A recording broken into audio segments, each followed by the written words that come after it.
Well, Stats Canada says the country created more than 8,000 net new jobs in December, but the unemployment rate still rose as more people searched for work. For a closer look at this data, let's bring in CTV's Kamil. Tell us about the new numbers.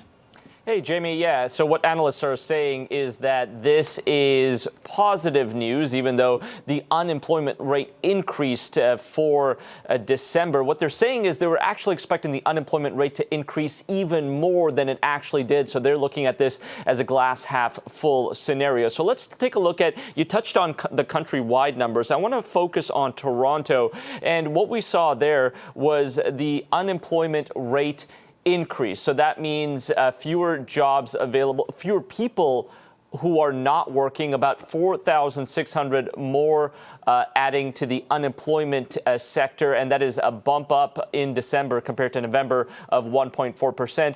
Employment, the number of jobs available actually dropped in December as well, down by about 24,000 there. And so this is the countrywide snapshot. You're seeing 67,000 jobs added, but the bottom left of your screen here, the unemployment rate increased by 0.3%. That makes the unemployment rate at 6.8% now across the country, and the youth having a big factor in that unemployment rate. It's been the story of the year.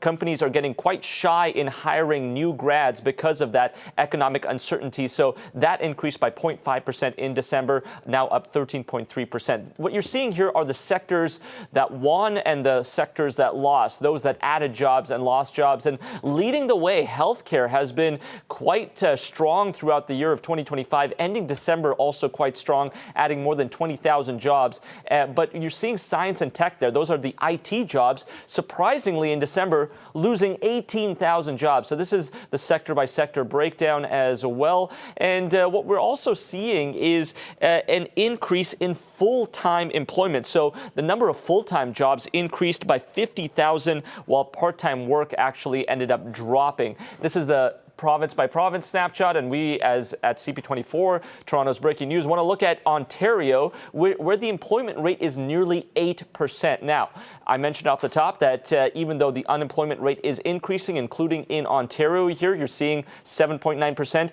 Have a listen to what analysts have to say as to why this isn't the worst news possible. There's so much uncertainty. It's not an environment where you typically see job creation, but we are seeing it, especially on the full time.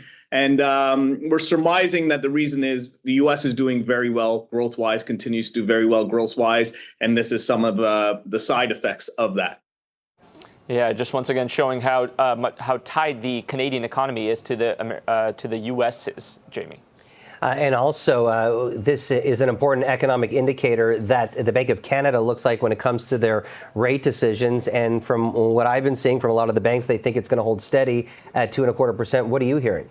Yeah, you hit the nail on the head. So what this is saying, even though that the unemployment rate increased, analysts and economists are saying that, look, the worst seems to be behind us. All that fluctuation when it comes to interest rate cuts is likely behind us. The best guess on what happens January 28th, and that is the next Bank of Canada interest rate cut. There isn't going to be a cut, is the best guess, holding steady at 2.25%, Jamie. So that is what analysts are saying. We'll see on January 28th. Mark that on your calendar as to what actually the Bank of Canada ends up doing.